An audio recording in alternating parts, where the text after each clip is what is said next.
بسم اللہ الرحمن الرحیم۔ السلام علیکم۔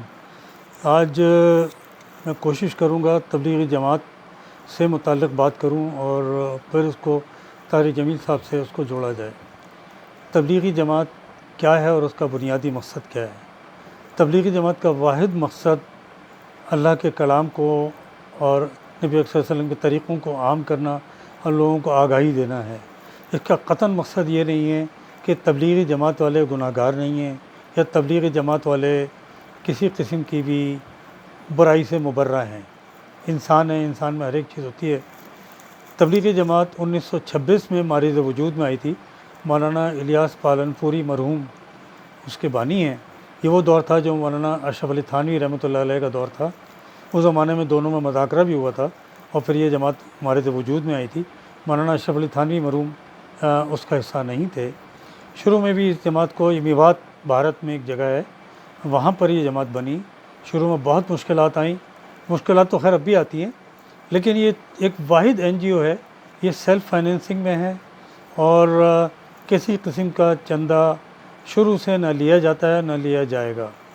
اس کی ایک لمبی تاریخ ہے۔ شروع میں بہت ظاہری بات ہے مشکلات آتی ہیں اور اپنے لوگ بھی برا بھلا کہتے ہیں کہ بھی ہم کو دین سکھانے آئے ہو، کیا ہمیں نہیں آتی ہے؟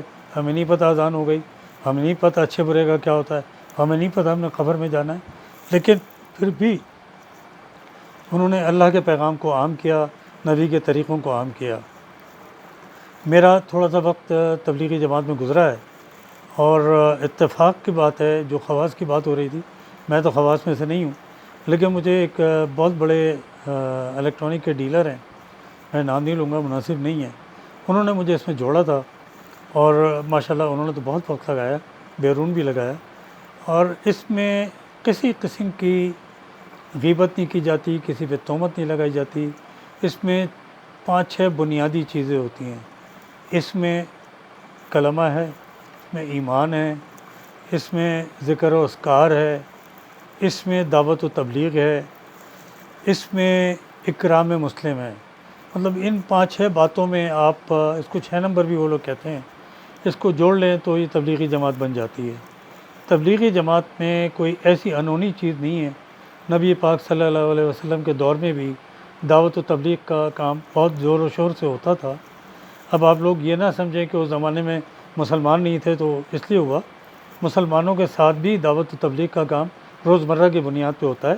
وہ جو نبی پاک صلی اللہ علیہ وسلم کے مسجد مبارک میں حلقے لگتے تھے، وہ اصحاب صفہ آتے تھے، چبوترے پہ بیٹھتے تھے، وہاں کیا ہوتا تھا؟ وہ تو مسلمان ہو چکے تھے نا۔ اس کے بعد بھی ان سے ذکر اذکار کا سلسلہ روزمرہ کی بنیاد پہ چلتا تھا، اکٹھے ہوتے تھے اور پھر جماعتیں نکلتی تھیں۔ کم و بیش 1,24,000 صحابہ کرام وہ ہیں جنہوں نے نبی پاک صلی اللہ علیہ وسلم کے ہاتھ پہ بیعت کیا یا ان کو دیکھا یا ان کے دور میں پیدا ہوئے۔ تو اس میں سے کم و بیش 1,00,000 کی قبریں وہ ہیں جو سعودی عرب سے باہر ہیں۔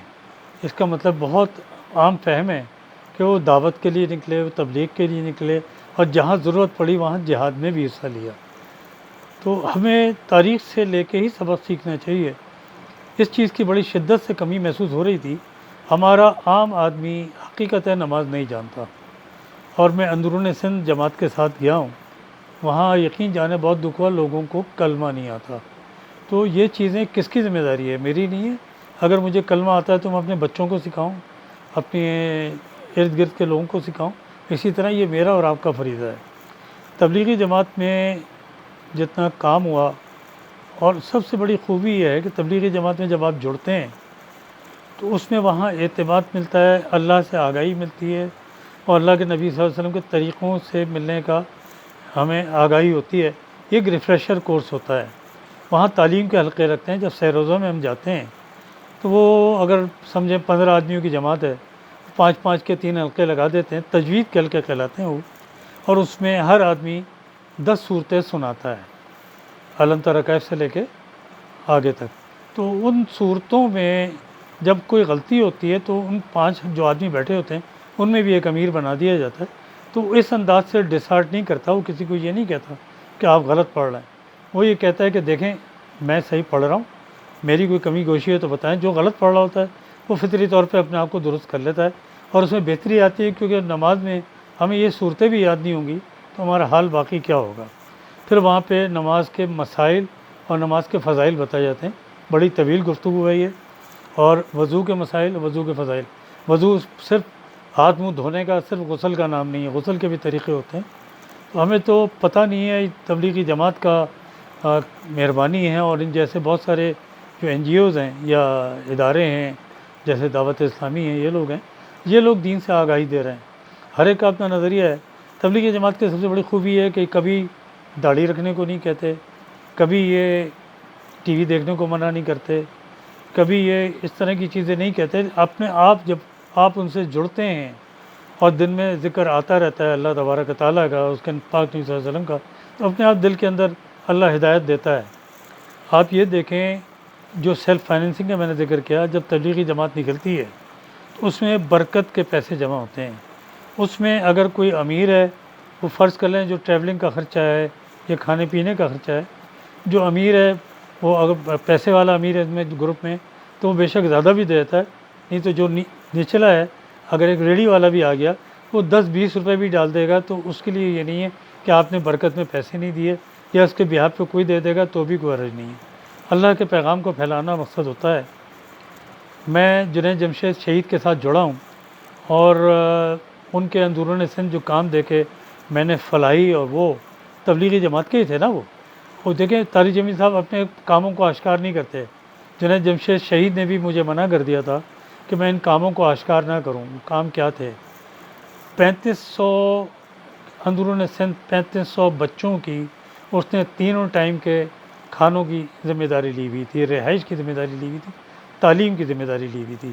3500 بچوں سے مراد صبح ناشتہ، دوپہر کا کھانا، رات کا کھانا، ان کا دکھ درد، بیماری، ان کی دینی تعلیم، مدارس کے اندر رہائش، اور ان کی دنیاوی تعلیم۔ جیسے میں ٹنڈو العیار گیا تو ٹنڈو جام ایگریکلچر یونیورسٹی کے کچھ پروفیسر آ جاتے تھے، ٹیچرز، اسی طرح ٹنڈو العیار کالج سے آ جاتے تھے، جو آ کے وہاں پہ 2 بنیادی چیزیں پڑھائی جاتی تھیں، ایک ان کو میتھمیٹکس اور ایک اردو، تاکہ یہ کم از کم سیکھ لیں تو آگے ان کے لیے روزگار حاصل کرنے کے مہیا کرنے کے حالات بہتر ہو سکیں۔ وہاں ان کو کلام پاک پڑھایا جاتا ہے۔ جنید جمشید مرحوم نے تھر کے علاقے میں 1200 کنویں کھدوائے ہوئے تھے۔ انہوں نے کبھی نہیں کہا کہ یہ بات بتاؤں، لیکن میں ان علاقوں میں گیا ہوں۔ وہ کنویں کھدوا کے انہوں نے صدقہ جاریہ جاری کیا تھا، اور کمال کی چیز تبلیغی جماعت کے ہی تھے نا۔ میں ان سے کبھی کبھار پوچھتا تھا کہ جنید تم اے آر وائی پہ کتنا کما لیتے ہو؟ انہوں نے کہا منصور بھائی میں نے کہا کیا کرتے ہو اس کا؟ وہ کہتے ہیں منصور بھائی یہ تو اللہ کے لیے ہے، میرے لیے تھوڑی ہے، میں آگے بڑھا دیتا ہوں جس کا حق ہے۔ تو تبلیغی جماعت بہت مختلف چیز ہے، لوگوں میں بڑے غلط کانسیپٹ ہیں۔ اب یہ لبرلز ہیں یا سو کالڈ یہ مختلف لوگ ہیں، میں کیا ان کا کہہ سکتا ہوں۔ تبلیغی جماعت میں جتنا کچھ سکھایا جاتا ہے، وہاں امیر ترین آدمی بھی آ کے فرش پہ سوتا ہے۔ سعید انور کرکٹر کے ساتھ ایک دفعہ جماعت میں گیا ہوا تھا، تو وہ اپنا قصہ سنا رہے تھے کہ بھائی منصور میں گیا بالا کوٹ کے علاقے میں، میری تشکیل تھی، کہنے لگے ہم دیر سے پہنچے، مغرب ہو چکی تھی، تو مسجد میں ایک جگہ ہم نے بستر لگا لیا۔ کہنے لگے بستر لگا لیا تو سمجھ میں نہ آیا، کچی مسجد تھی، تو جہاں جگہ ملی جس نے لگا لیا۔ کہنے لگے صبح جب فجر سے فارغ ہوئے ہیں، تھوڑی سی روشنی ہوئی، پتہ ہی لگا مسجد کی دیوار گری ہوئی تھی، اور مسجد سے کنیکٹڈ قبرستان تھا، اور کوئی قبر کھلی ہوئی تھی پرانی، اور اس کے اوپر یہ بستر لگا کے بیٹھ گئے تھے۔ بات یہ اللہ والے لوگ ہیں۔ اور میں بڑا دکھ ہو رہا تھا کہ مجھے میں ویڈیو دیکھ رہا تھا کہ انہوں نے تبلیغی جماعت کو خراب کر دیا، انہوں نے فلانوں کو خراب کر دیا۔ اللہ کے بندے، یہ مرنے پہ یقین ہے تو پھر ٹھیک ہے، مرنے پہ یقین نہیں ہے پھر تمہارا جو دل چاہے کرو۔ تبلیغی جماعت کے جو معاملات ہیں، اس میں آپ کو اندازہ نہیں ہے، ایک دفعہ آ کے تو دیکھیں آپ کہ تبلیغی جماعت کیا کام کر رہی ہے۔ تبلیغی جماعت کی جو خواص کی جماعت ہوتی ہے، جس کے اندر مجھے وہ جوڑتے تھے، میں خاص نہیں تھا لیکن میری انہوں نے حوصلہ افزائی کی۔ ان میں محمد یوسف یوحنا ہوتے تھے پہلے، ان میں شاہد آفریدی نے میرے ساتھ وقت لگایا۔ شاہد آفریدی اتنا برخودار بچہ ہے کہ جس کی آدمی یقین جانے، وہ جب ہم سفر کرتے تھے وہ میرا ٹریول بیگ اٹھا لیا کرتا تھا۔ اس زمانے میں شاہد آفریدی مرحوم کے والد مرحوم فضل الرحمان صاحب حیات ہوتے تھے، ان بھی جماعت میں ساتھ ہوتے تھے۔ تو ایک مختلف چیز ہوتی ہے جہاں پہ ہمیں بتایا جاتا ہے کہ آخرت ہے کیا، آخرت کی تیاری کیسے ہے.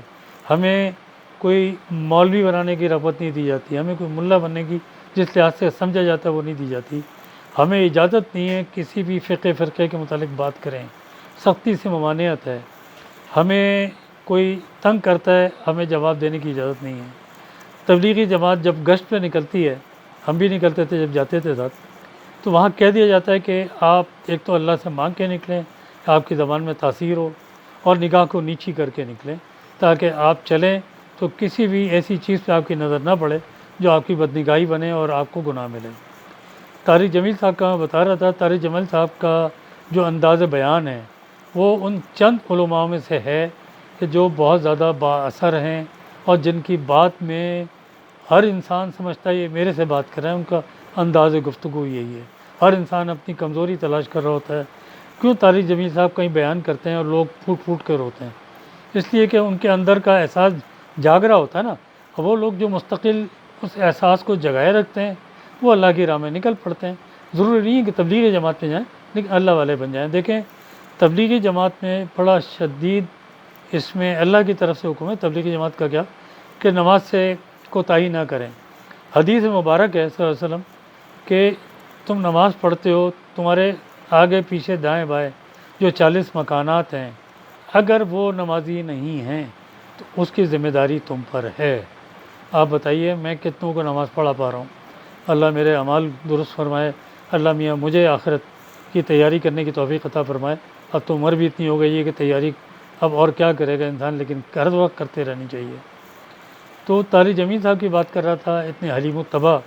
میرا بیٹا ایک بہت بڑے ملٹی نیشنل بینک میں سینئر پوسٹ پہ ہے. وہاں یہ کچھ عرصے پہلے آئے تھے دعوت دینے. وہاں کسی نے سوال بھی کیا، وہاں بڑا اجتماع تھا کہ سود کے متعلق. تو انہوں نے اس پہ بھی کہا کہ بھائی دیکھو گناہ تو گناہ ہے، اس کو گناہ کو کپڑے پہنا دو گے تو وہ گناہ ختم نہیں ہو جائے گا. باقی آپ جانیں، آپ کا کام جانیں، جو برا ہے وہ برا ہے. طارق جمیل صاحب کو لوگوں نے کہا کہ جی نواز شریف کے پاس بھی جاتا تھا. بالکل جاتے تھے.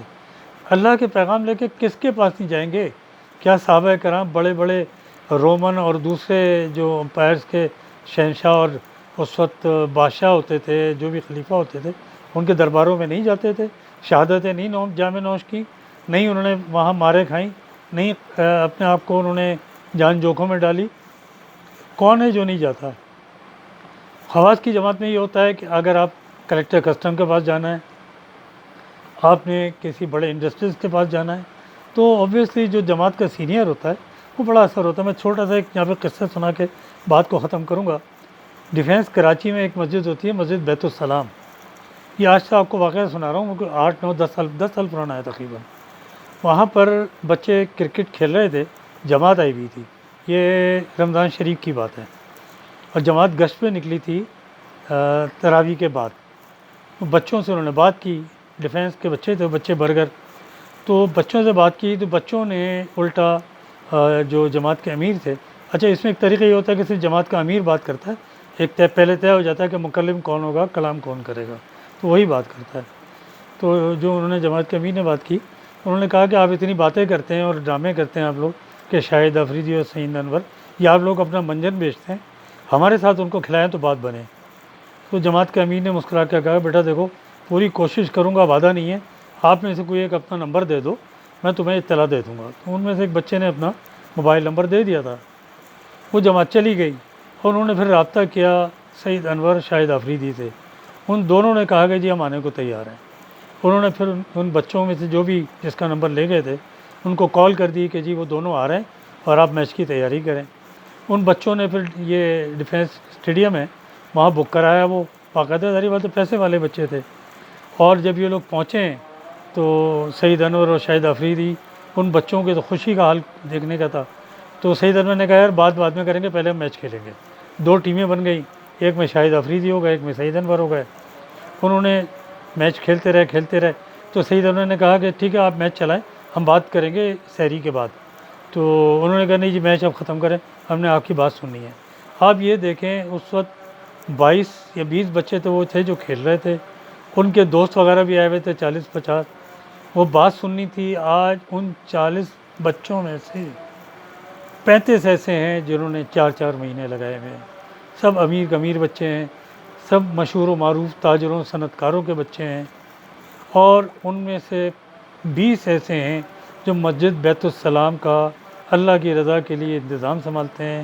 وہاں کا ایک ان کا رسالہ نکلتا ہے انٹلیکٹ کے نام سے انگریزی میں، اس کی پبلشنگ کا انتظام ہے، اس کے مسجد کی مینجمنٹ ہے، وہاں باقاعدہ کمپیوٹر سیکشن ہے۔ بات یہ ہے میرے بھائی، اللہ میرا بھی دل کھول دے، آپ کا بھی دل کھول دے، تبلیغی جماعت وہ کام کر رہی ہے جو اللہ کے نبی صلی اللہ علیہ وسلم کے صحابہ کرام نے کیا۔ یہ صحابہ والی محنت ہے۔ مفتی تقی عثمانی صاحب بھی اس موضوع پہ بیان دے چکے ہیں کہ یہ صحابہ والا کام کر رہے ہیں۔ ان میں پتھر بھی پڑتے ہیں، اس میں گالیاں بھی ملتی ہیں، لیکن ان لوگوں نے چلتے رہنا ہے، اور وہ انشاءاللہ اپنی منزل پہ پہنچ گئے اور بھی پہنچتے رہیں گے۔ السلام علیکم ورحمۃ اللہ وبرکاتہ۔ جزاک اللہ خیر۔